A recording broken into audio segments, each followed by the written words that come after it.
అందరికీ నమస్కారం. జనక మహారాజు గారి కొలువులో గార్గి మరియు యాజ్ఞవల్క మహర్షుల మధ్య జరిగిన సంవాదాన్ని బ్రహ్మశ్రీ మారెళ్ళ మాధవ శర్మ గారు ఈరోజు వివరిస్తారు. హరి ఓం శ్రీ గురుభ్యో నమః. ఓం వందేహం మంగళాత్మానం భాస్వం తం వేద విగ్రహం యాజ్ఞవల్కం మునిశ్రేష్టం జిష్ణుం హరిహరప్రభం జితేంద్రియం జితక్రోధం సదా ధ్యానపరాయణం ఆనందనిలయం వందే యోగానందమునీశ్వరం.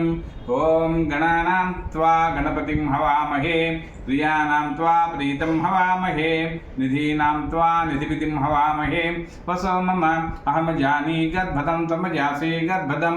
ఓం శ్రీ మహాగణాధిపతయే నమః.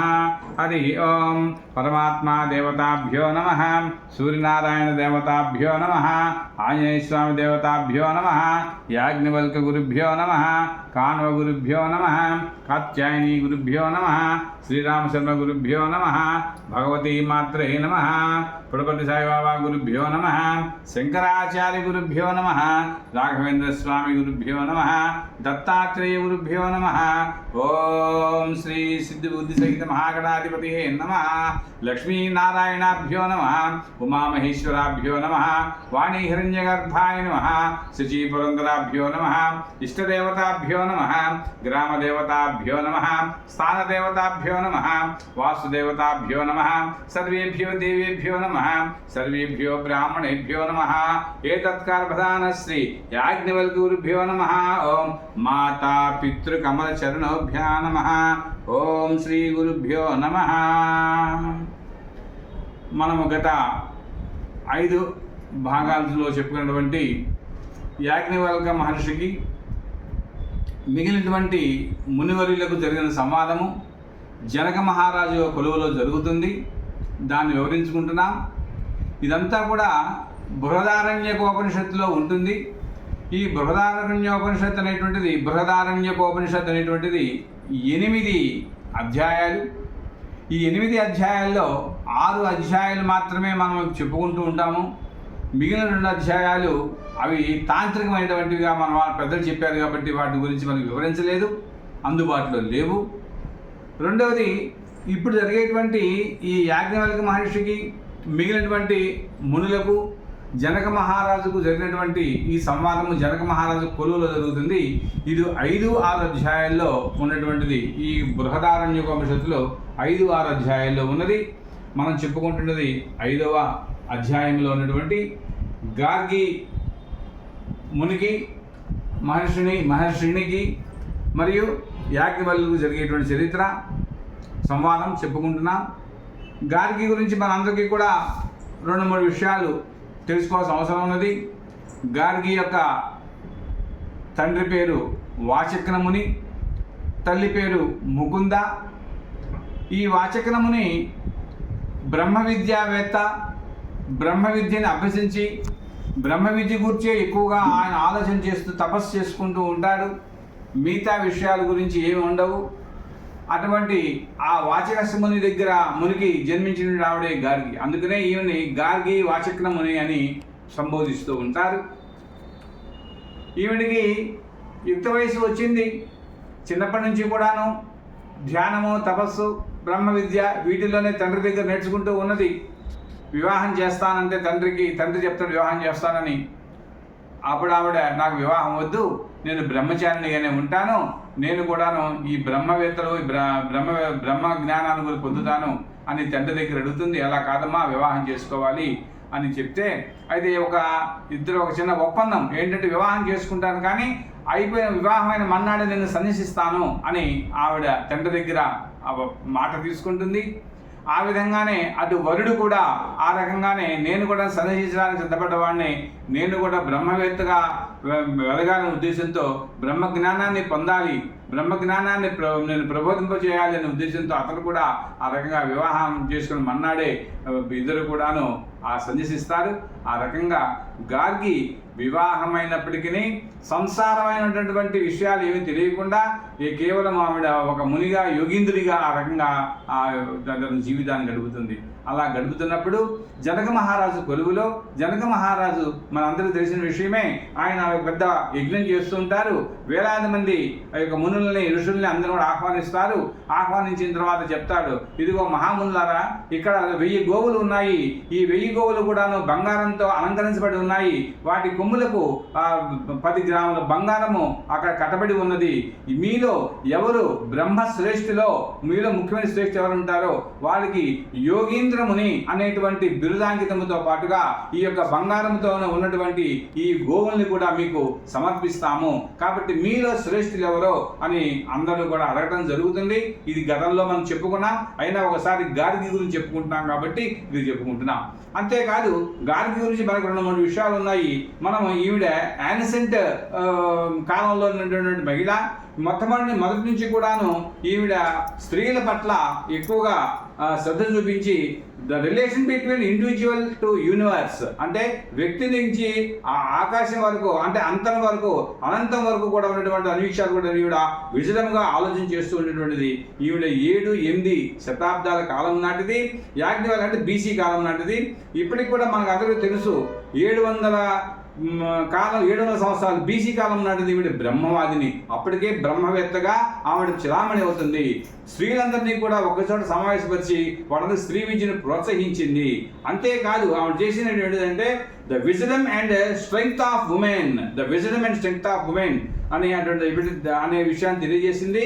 అంతేకాకుండా నేచర్ ఆఫ్ రియాలిటీ కాన్షియస్నెస్, చైతన్యం గురించి కూడా ఆవిడ స్త్రీలకు బాగా వివరించింది. స్త్రీ విద్యను ప్రోత్సహించింది ఆవిడ. అటువంటి గార్గి వాచకం గురించి మనము ఈరోజు చెప్పుకుంటూ జనక మహారాజు కొలువులో జరిగినటువంటి ఈ యొక్క విషయాన్ని మనము చదువుతున్నాము. యాజ్ఞవల్క్య మహర్షికి గార్గికి జరిగిన సంవాదాన్ని మనం తెలుసుకుంటున్నాం. శ్రీ గురుభ్యో నమః.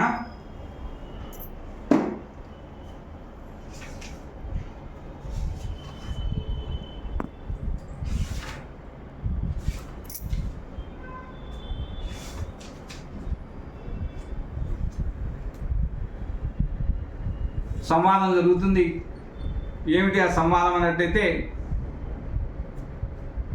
ఓ యాజ్ఞవల్క్య మహర్షి, నేను మిమ్మల్ని కొన్ని ప్రశ్నలు వేస్తాను, మీరు ఏమి అనుకోకుండా వాటికి తగు సమాధానం చెప్పాలని కోరుకుంటున్నాను అని అడుగుతుంది. అలాగే అడుగుతలేని అడుగుతారు. దానికి గాలికి అడుగుతుంది, వాయువు దేనియందు ఓతప్రోతమై ఉన్నది అంటే దానికి యాజ్ఞవల్క్య మహర్షి చెప్తున్నాడు, వాయువు అంతరిక్షము గంధర్వలోకమునందు, గంధర్వలోకము ఆదిత్యుని లోకమునందు, ఆదిత్యలోకము చంద్రలోకమునందు, చంద్రలోకము నక్షత్రలోకమునందు, నక్షత్రలోకము దేవలోకమునందు, దేవలోకము ఇంద్రలోకమునందు, ఇంద్రలోకము ప్రజాపతి లోకమునందు, ప్రజాపతి లోకము బ్రహ్మలోకమునందు ఓతప్రోత భావము ఉన్నది. బ్రహ్మలోకము అని ఆ రకంగా సమాధానం చెప్తారు మనకి యాజ్ఞవల్క్య మహర్షి గార్గికి. అయితే గార్గి మరొక ప్రశ్న వేస్తుంది, బాగానే ఉందండి, ప్రజాపతి లోకము బ్రహ్మలోకమునందు అన్నారు, మరి ఈ బ్రహ్మలోకము దేనియందు ఓతప్రోతమై ఉన్నది అని అడుగుతుంది. అంటే ఈ ప్రశ్న వేయటము సబబు కాదు తల్లి నువ్వు, ఎందుకంటే నువ్వు బ్రహ్మచారిణివి, అంటే వివాహం అయినప్పటికీ కూడాను నువ్వు బ్రహ్మచారిణిగా ఉండి ఆ రకంగా సన్నిహించావు కాబట్టి ఈ విషయం మీద నీకు అంతగా నీవు అర్హత లేదు సంపాదించడానికి అని ఆయన సమాధానం చెప్తాడు. ఇక్కడ ఎందుకంటే చెప్తున్నామంటే, మనం శంకరాచార్యుల వారి దగ్గర కూడాను ఉభయ భారతి వారికి మననోప స్వామి వారికి జరిగినటువంటి ఈ యొక్క వాదములో కూడాను ఈ ఉభయ భారతి అడుగుతుంది ఈ యొక్క సంసార విషయాలు మిగిలిన విషయాలు అడిగినప్పుడు ఆయన నాకు 4 రోజులు సమయం కావాలమ్మా అని వెళ్ళి అప్పుడు బయటికి వెళ్ళి ఆయన మనకు పరకాయ ప్రవేశం చేసి ఒక రాజు దగ్గర రాజుల పరకాయ ప్రవేశం చేసి ఆ రకంగా వివరిస్తాడు. కానీ ఇక్కడ అవకాశం లేదు కాబట్టి ఈ బ్రహ్మ విద్య అనేటువంటిది అంతకు మించి నువ్వు వెళ్ళకూడదమ్మా, కాబట్టి నువ్వు దీంతో ఆగిపోవాలి.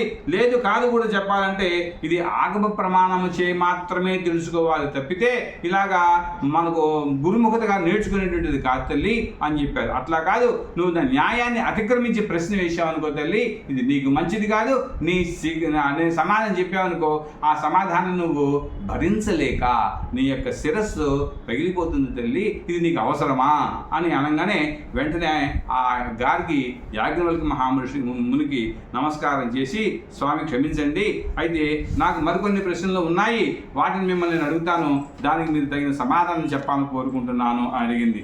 అలాగే చెప్పమని అడుగుతారు. దానికి అడుగుతుంది గార్గి, ఓ యాజ్ఞవల్క్య మహాముని,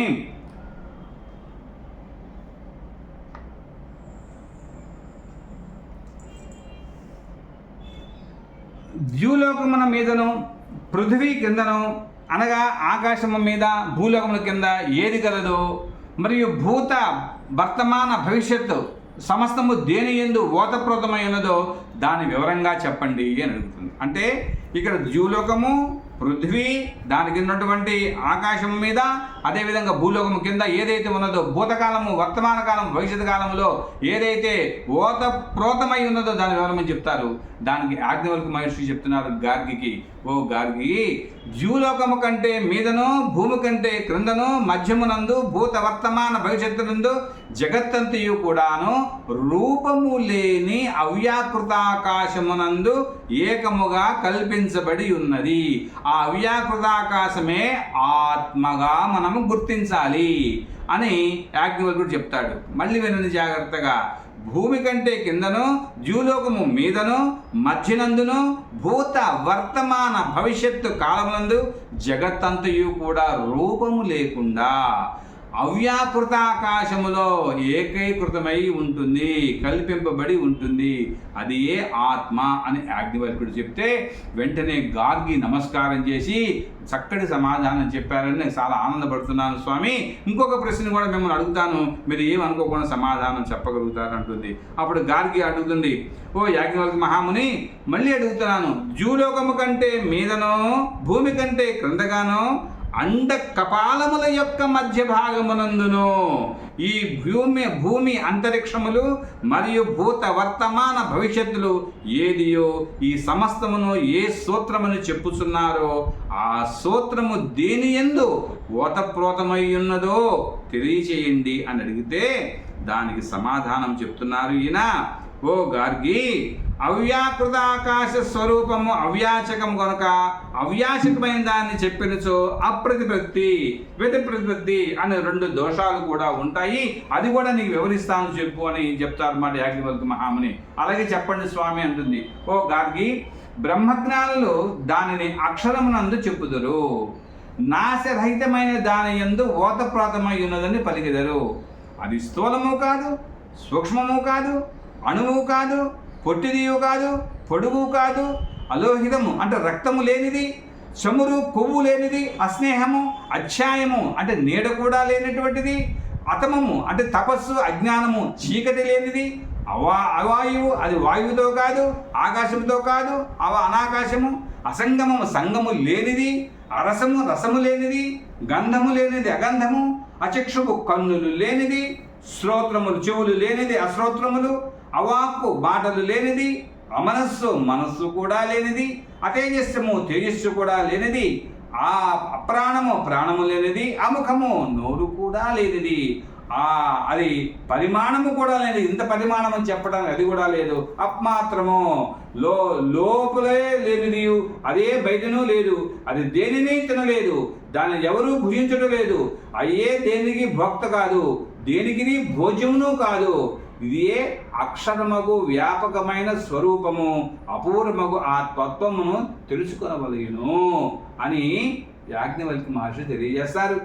అప్పుడు వెంటనే గార్గి ఇదంతా గ్రహించిన తర్వాత, స్వామి, ఈ అక్షరాన్ని యొక్క ఆజ్ఞతో సూర్యచంద్రులు సంచరిస్తున్నారు, ఈ అక్షరము యొక్క అజ్ఞానం వలనే భూమి అంతరిక్షములు శక్తి కలిగిగా ఉన్నవి అని చెప్తే దానికి సమాధానముగా యాజ్ఞవల్క్యుడు చెప్తున్నారు, ఓ గార్గి, ఈ అక్షరం యొక్క అజ్ఞానమందు నిమేషములను, ముహూర్తములను, అహోరాత్రములను, పక్షములను, మాసములను, ఋతువులను, సంవత్సరములను అన్నీ ధరించబడినవై శక్తిగా ఉన్నాయి.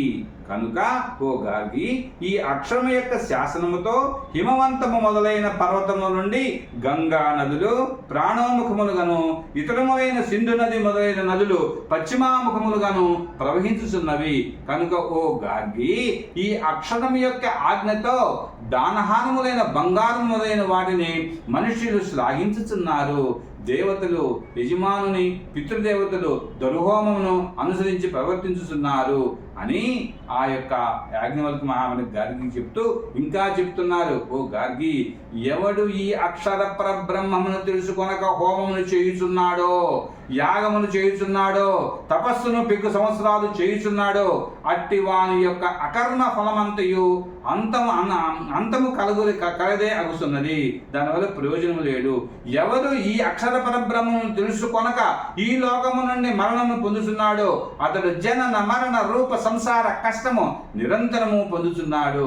ఎవడు ఈ అక్షర పరబ్రహ్మను తెలుసుకొని ఈ లోకము నుండి మరణము పొందుతున్నాడో, అతడు ఆ అక్షర పరబ్రహ్మ స్వరూపమే అగుతున్నాడు ఓ గార్గి అని చెప్తారు. అంతేకాక ఓ గార్గి, ఈ అక్షరమే ఆత్మ. తానెవరికి కనిపించక అందరినీ చూచుచూ వినబడికుండి కూడాను వినపడక అలా ఆలోచన చేస్తూ చేయనట్లుగా ఆలోచన రహితముగా కాకపోయినను విచారరహితమై ఉన్నది. తెలియబడదు, తెలుసుకొనును. ఇది తప్ప మరెవ్వరికి చూసువారు లేరు. ఈ సత్య వస్తువు తప్ప ఇంకెవరు కూడా వినువారు లేరు. దీనిని విడిచి విచారించువారు లేరు, మరియు తెలియవారును లేరు. కనుక ఓ గార్గి, ఈ అక్షరమునందే ఆకాశము ఓత ప్రోతమై ఉన్నది అని తెలియజేస్తారు.